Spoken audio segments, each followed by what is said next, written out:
할렐루야.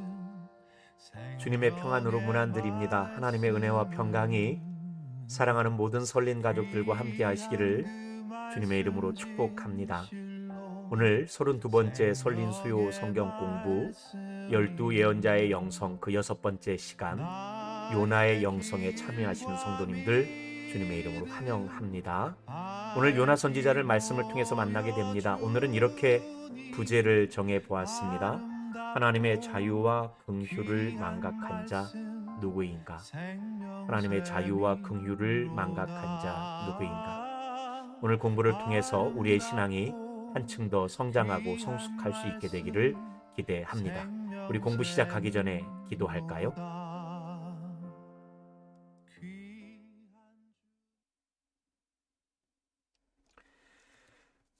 하나님, 수요일 저녁에 저희들을 하나님의 말씀 앞에 다시 불러 모아 주시니 감사합니다. 오늘 요나의 영성을 말씀을 통해 배웁니다. 이 말씀을 배우며 우리의 신앙이 예수 그리스도의 장성한 분량에 한 걸음 더 나아가는 신앙의 진보가 있게 하여 주시옵소서. 우리 주님 예수님 이름으로 기도 올리옵나이다. 아멘.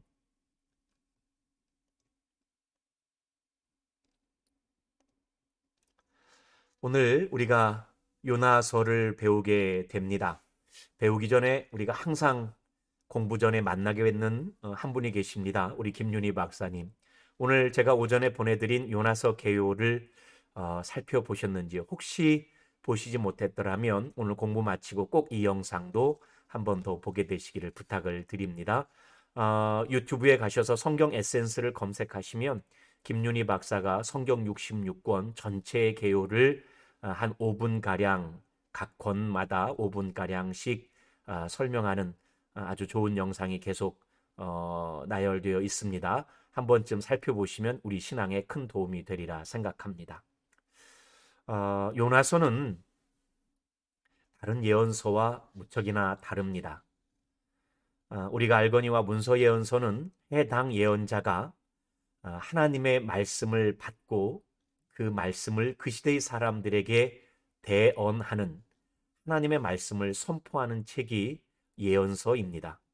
하지만 요나서에는 하나님의 말씀이 단 한 절만 등장합니다. 요나 선지자가 니느웨 성읍 사람들에게 선포했던 인색한 단 한마디의 회개 메시지, 히브리어 5개의 히브리어로 구성된 한마디입니다. 40일이 지나면 니느웨가 무너지리라. 이 글씨가 잘못됐네요. 니느웨가 무너지리라. 이 한마디 하나님 말씀만 기록될 뿐입니다. 그리고 그 외의 요나서는 모두 요나에 관한 이야기로 구성되어져 있습니다. 이야기로 구성되어 있다는 면에서 다른 문서 예언서와는 크게 구별이 됩니다.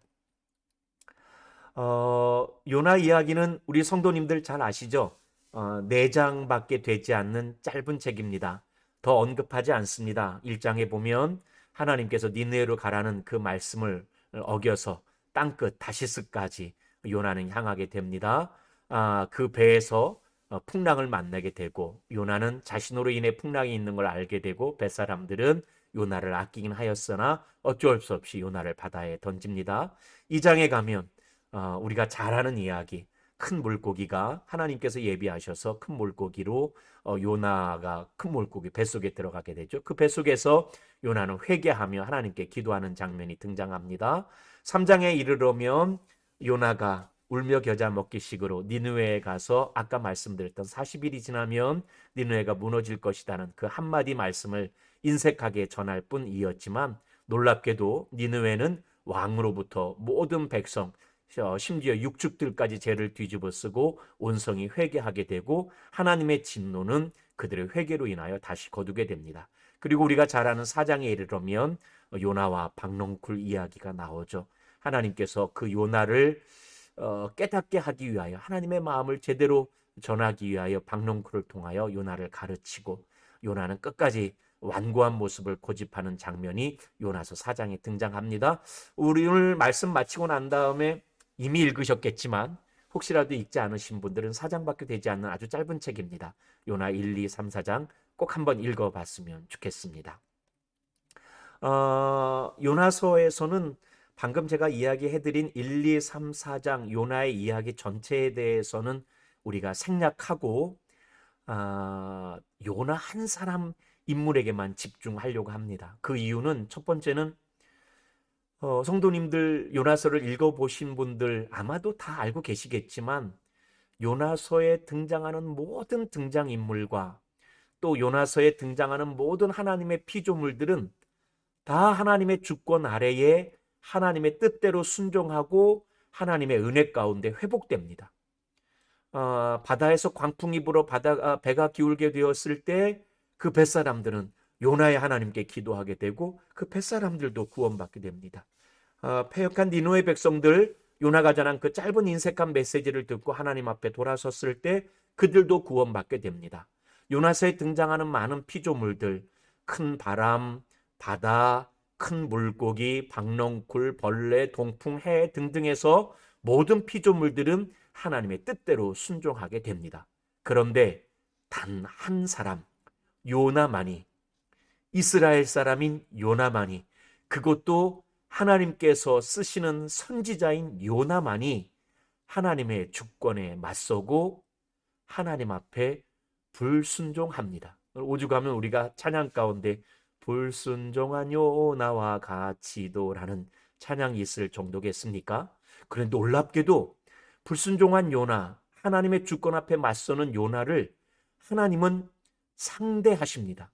제가 상대한다는 단어를 일부러 택했는데요. 하나님은 절대자이시기 때문에 무엇을 상대하지 않으시는 분입니다.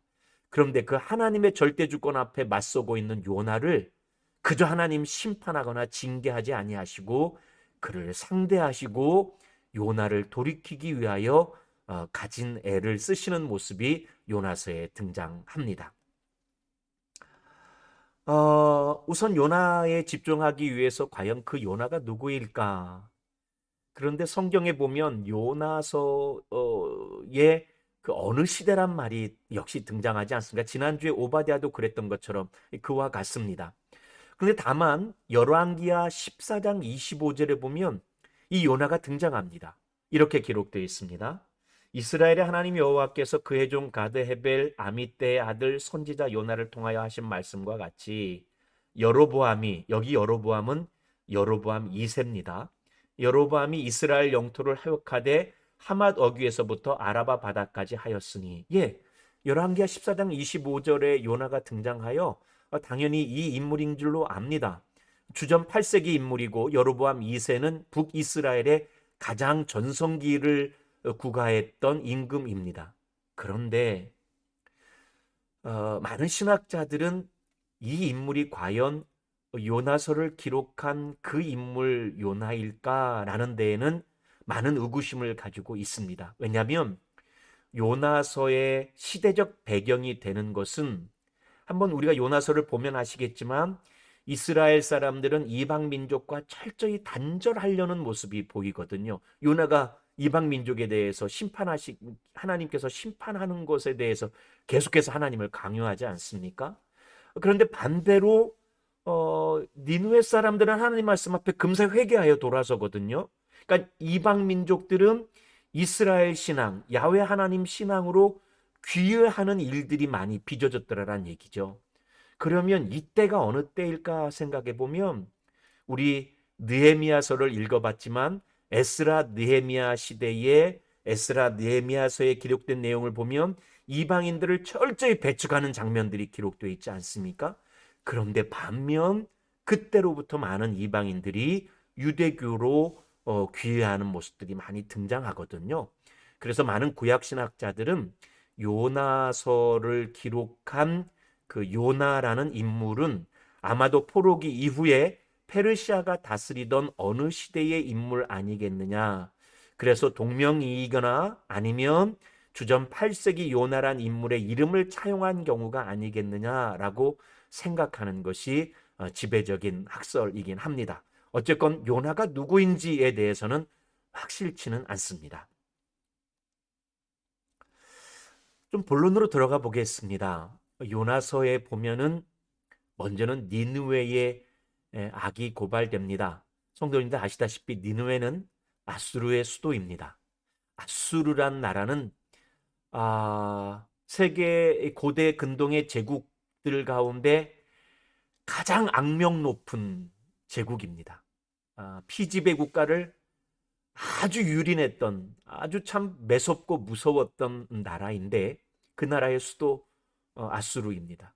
북이스라엘이 이 아수르에 망하니 이 철천지 원수 국가의 수도가 이 니느웨입니다. 요나가 니느웨를 가기 싫어하고 그들이 회개하여 하나님께 돌아서는 일을 자기가 막으려고 했던 모습을 충분히 10분 이해할 수 있을 만한 대목입니다. 그런데 니느웨에 대해서 악이라는 말이 언급되는 것이 3장 8절 10절 말씀인데요. 8절에서 10절까지 말씀인데 한번 제가 읽어드립니다. 사람이든지 짐승이든지 다 굵은 베옷을 입을 것이요 힘써 하나님께 부르짖을 것이며 각기 악한 길과 손으로 행한 강포에서 떠날 것이라. 하나님이 뜻을 돌이키시고 그 진노를 그치사 우리가 멸망하지 않게 하시리라. 그렇지 않을 줄을 누가 알겠느냐 한지라. 하나님이 그들이 행한 것 곧 그 악한 길에서 돌이켜 떠난 것을 보시고 하나님이 뜻을 돌이키사 그들에게 내리리라고 말씀하신 재앙을 내리지 아니하시니라. 놀랍게도 이 말씀은 요나가 전했던 인색한 회개 메시지를 듣고 니느웨가 왕으로부터 온 백성들이 하나님 앞에 회개할 때 그 회개하던 일을 기록한 본문입니다. 사람이든지 짐승이든지 그 악한 길에서 떠나자. 이 악한이라는 말이 히브리어 라아라는 말입니다. 그러면 10절 하나님이 그 악한 길에서 우리가 돌이켜 떠난 것을 보시고 우리에게 뜻을 돌이키고 재앙을 내리지 아니하실 것을 그들이 기대하는 모습이 등장하거든요. 그래서 니느웨 사람들이 자신들의 악한 것 이렇게 악하다라고 자신들의 악을 말할 때 라아라는 히브리어를 씁니다. 근데 제가 왜 히브리어를 갑자기 언급하냐면 그 다음을 보실까요? 요나가 히브리 사람들이 회개하고 그걸 보고 하나님께서 뜻을 돌이켜서 그들에게 재앙을 내리지 아니하자 4장 1절에 들어서면 요나가 이 일을 보고 매우 싫어하고 성을 냅니다. 그런데 이 부분을 히브리어를 그대로 직역하면 이렇게 직역할 수 있습니다. 좀 직역한 것이라서 좀 거친 표현이죠. 그랬더니 그것이 요나에게 아주 악한 것이 되었다. 요나에게 큰 악이 되었다라고 번역할 수 있어요. 여기 매우 싫어하다라는 말이 우리는 이제 매우 싫어했다라고 표현되어 있는데 히브리어 성경은 그 일이 요나에게 큰 악이 되었다라고 기록되어 있는 거예요. 거기 악이라는 것이 라아라는 말이 나오고 그 뒤에 이제 부사가 등장해서 라아 그돌라 형용사가 등장해서 라아 그돌라 큰 악이 되었다는 말이 나오는 거예요. 그러니까 니느웨도 악하고 요나도 악한 겁니다. 니느웨도 그렇게 하나님 앞에서 악했고 니느웨를 용서하시는 하나님을 싫어하고 성을 내는 그 모습이 요나에게는 악이 된 겁니다. 성경이 이렇게 니느웨나 요나에게 똑같이 라아, 실은 요나에게 더 큰 악, 라아 그돌라라는 말을 일부러 선택하여 사용하고 있습니다. 제가 방금 언급한 것을 다시 강조합니다. 니느웨나 요나나 했는데 성경은 오히려 요나의 악을 더 큰 악으로 기록하고 있습니다. 니느웨는 라아 악했고 요나는 라아 그돌라 큰 악을 하나님 앞에 갖게 되었습니다. 왜냐하면 니느웨는 하나님을 알지 못하였지만 요나 선지자가 전한 메시지를 듣고 하나님을 알게 되고 하나님 앞에 돌이켰습니다. 니느웨는 악했지만 하나님을 알지 못하여 무지하여 악하였지만 하나님을 알고 돌이켰더라라는 얘기예요. 그런데 요나는 누구보다도 하나님을 잘 알았어요. 뱃사람들에게 한 말을 통해서도 그렇고 하나님에게 드리는 요나의 고백들을 봐도 요나는 이스라엘의 선지자 아닙니까? 하나님을 누구보다 잘 아는 인물로 등장합니다. 하지만 하나님을 잘 알았으나 자기가 알고 있는 그 하나님의 자비의 역사 앞에서 자기 뜻대로 되어지지 않는다고, 자기 기대대로 되어지지 않는다고 하나님 앞에 성내고 싫어하는, 하나님 앞에 더 큰 악을 갖게 되는 큰 악에 빠져듭니다. 니느웨와 요나가 서로 정반대의 입장이죠. 몰랐으나 알게 되어 회개했고, 알고 있었으나 알게 되어 더 큰 악으로 빠져드는 니느웨와 요나의 비교되어지는 모습. 니느웨의 악보다 오히려 이스라엘 선지자 요나의 악이 더 큰 모습을 우리가 발견하게 됩니다. 이쯤에서 이건 제가 좀 제가 써놓은 말이라서 좀 부끄럽긴 하지만 요나 독트린을 만납니다. 독트린이라는 말이 교리라는 뜻이거든요. 교리란 말이 이렇게 나쁜 말은 아닙니다. 믿는 바, 믿는 이치니까 이거는 누구든지. 그런데 이 독트린이 강조되어져서 교조주의, 내가 믿는 것만이라는 교조주의가 되어지면 교조주의의 폐해가 참 어마어마하게 크죠. 그럴 때 가끔 우리는 독트린이라는 말을, 교리라는 말을 좀 부정적으로 사용하기도 합니다.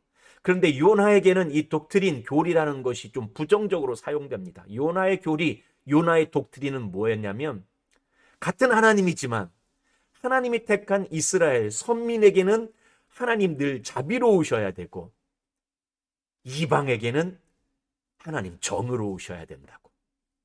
하나님 그러기 때문에 이스라엘에게는 용서와 긍휼을 베풀어야 되지만 이방인에게는 무자비한 심판을 행해야 된다는 것이 요나의 교리였습니다.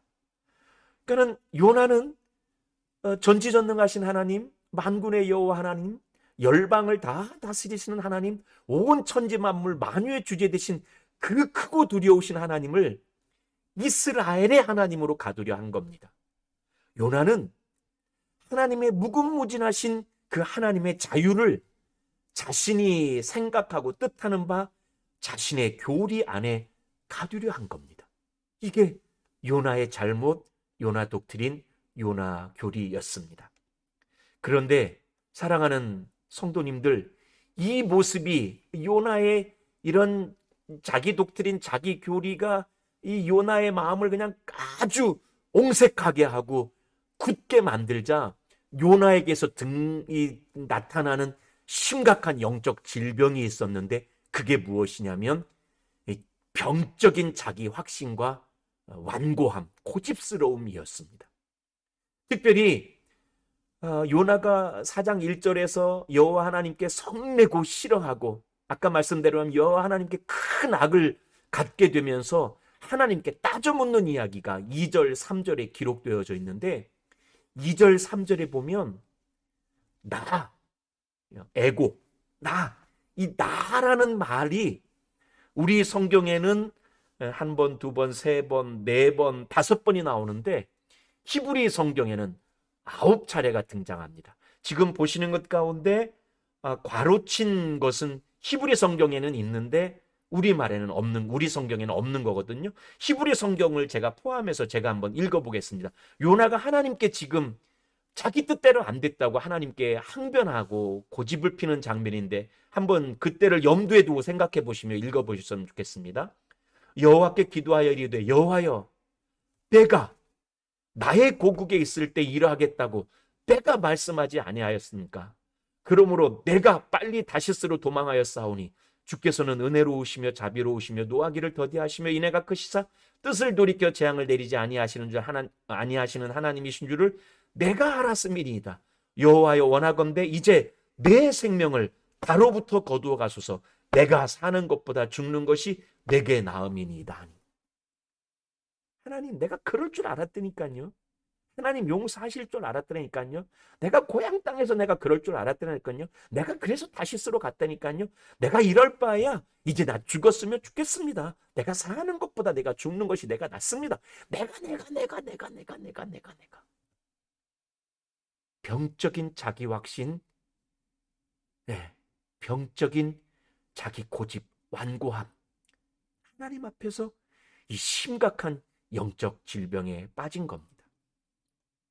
사랑하는 성도님들, 그런데 이쯤 되면 절대자이신 하나님께서 그냥 포기해 버리시면 되잖아요.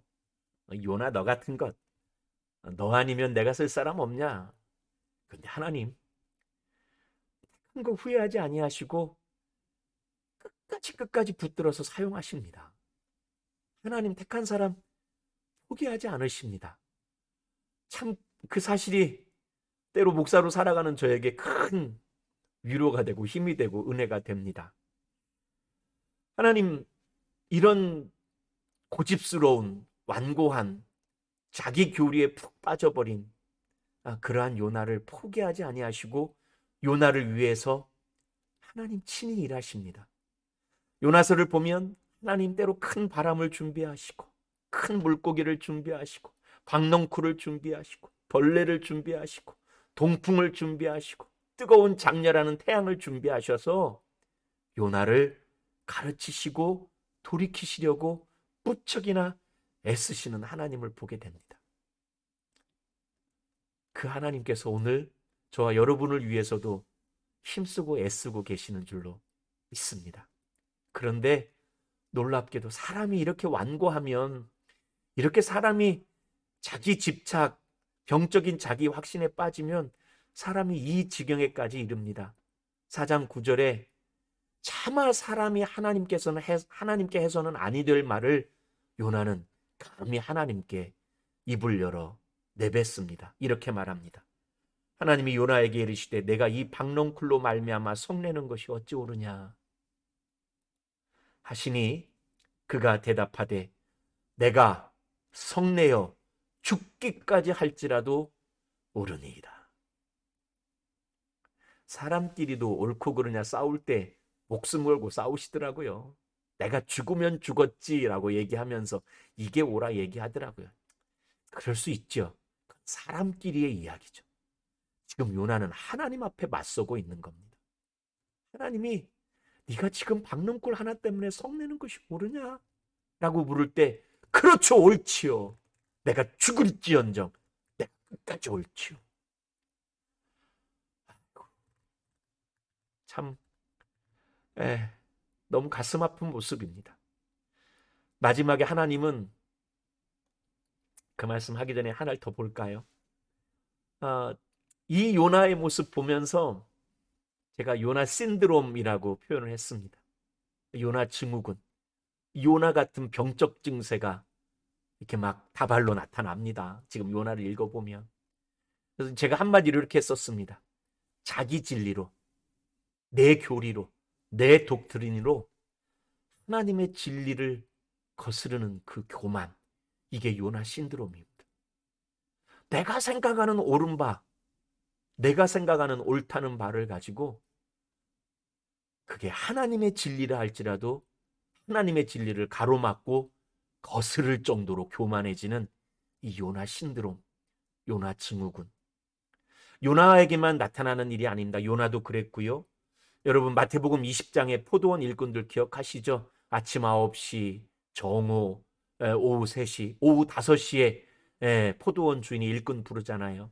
그런데 약속한 한 데나리온을 9시에 온 사람도 나눠준 거, 오후 5시에 온 사람도 나눠주는 거죠. 오후 5시에 온 사람에게 1시간밖에 일 안 했는데 한 데나리온을 주니까 아마 아침 9시부터 일한 사람들은 더 많이 줄 알았었겠죠. 근데 똑같이 한 데나리온을 주자 굉장히 분내고 포도원 주인에게 따지자 포도원 주인이 말합니다. 내가 선한 고로 네가 날 보고 악하다고 하느냐? 너하고 나아가는 한 데나리온 약속하지 않았느냐? 이 5시에 일을 잡지 못해서 힘든 사람, 이 사람도 한 데나리온 가져가야 식구들 먹어 살릴 텐데 내가 불쌍히 여겨 1시간 일했어도 한 데나리온 조건을 내가 선을 베풀었는데 너는 나를 보고 악하다고 하느냐고. 예, 그 사람도 요나 신드롬에 빠진 사람이죠. 황자의 형 아시죠? 아버지는 둘째 아들 돌아왔다고 잔치할 때 큰형은 그 일이 그냥 너무 속상합니다. 아버지에게 찾아가서 내가 아버지 언제 한번 아버지 뜻을 거스른 적이 있습니까? 나 위해서는 양 한 마리 잡아서 이 잔치해 준 적이 없는데 이 집 떠나간 허랑방탕한 둘째 왔다고 소를 잡고 잔치하냐고 이럴 수가 있냐고. 예, 큰형 입장에서는 큰형의 교리를 가지고 아버지의 사랑을 이해하지 못한 거예요. 아버지 말씀을 내 것이 다 네 것 아니냐. 이리 와서 함께 즐거워하자. 잃어버린 네 동생이 왔지 않느냐. 예, 큰형은 그 기쁨에 참여할 수가 없었습니다. 자기 뜻에 어긋나는, 자기 생각에 어긋나는 아버지의 이해할 수 없는 그 행동, 아버지의 그 큰 사랑을 받아들이기 싫었던 겁니다.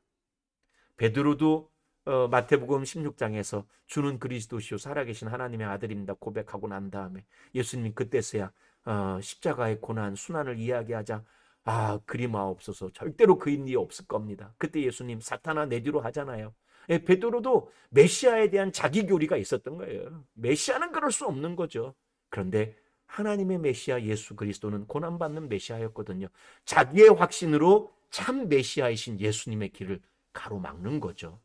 이처럼 성경 곳곳에서 등장하는 요나 신드롬의 이런 모습들이 사실은 우리들에게서 교회 공동체 안에서, 그것도 요나 이야기의 다른 모든 사람들은 다 하나님 앞에 나오고 순종하고 회복되는데 이스라엘의 그것도 선지자 요나만 하나님 앞에 맞서고 고집하는 걸 봤듯이 교회 공동체 안에서도 신앙 경륜이 깊고 신앙에 대해서 뭘 좀 안다 하는 사람들이 때로 요나 신드롬에 빠져서, 요나 증후군에 빠져서 요나 독트린, 내 신앙에 옳다 하는 말을 가지고 성도들을 정죄하고 감히 하나님의 뜻 앞에도 맞서는 교만의 자리에 서는 경우들을 우리는 굉장히 자주 보게 됩니다. 요나서는 그 마지막이 열린 결말입니다. 이렇게 되었다 저렇게 되었다라는 말이 없이 하나님의 안타까운 한마디 말씀과 함께 요나서가 끝납니다. 이렇게 끝납니다. 여호와께서 이르시되 네가 수고도 아니하였고 재배도 아니하였고 하룻밤에 났다가 하룻밤에 말라버린 이 박넝쿨을 아꼈거든. 하물며 이 큰 성읍 니느웨는 좌우를 분별하지 못하는 자가 12만 명이요 만여 명이요 가축도 많이 있나니 내가 어찌 아끼지 아니하겠느냐. 너 그 박넝쿨 그렇게 아꼈지 않았느냐? 네가 심은 것 아닌데, 네가 수고한 것 아닌데, 하룻밤 났다가 하룻밤 말라버린 그 박넝쿨 때문에 네가 그렇게 안타까워하는데, 이 니느웨의 12만여 사람들, 수없이 많은 가축들, 그 생명이 있는 것들을 내가 아끼는 것이 당연하지 않겠느냐. 이 아낀다는 말이 후스라는 히브리 말인데, 후스라는 히브리 말은 사실은 무엇으로 인하여 눈물 흘리다는 뜻입니다. 네가 그 박넝쿨 하나 때문에 훌쩍거리는데 내가 이 니느웨 사람들과 니느웨 생명들을 위하여 내가 눈물 나지 않겠느냐. 그 이후의 이야기는 없습니다. 그렇게 요나서가 끝납니다. 열린 결말은 항상 독자를 초대합니다. 우리는 어떻습니까? 요나서를 할 때마다 제가 항상 이런 말을 했습니다. 요나서의 열린 결말 해놓고 나는 이렇게 썼잖아요. 요나가 아니라 나는. 요나는 문제였는데, 요나는 분명 문제였는데 요나는 어떻습니까? 그 요나처럼 자기 교리에 빠져, 요나 신드롬에 빠져 하나님의 진리에 거스르고 자기만 옳다 하며 남을 정죄하는 모습으로 살아가고 있지는 않습니까? 요나는 과연 어떻습니까? 오늘 요나서 공부 이렇게 마칩니다.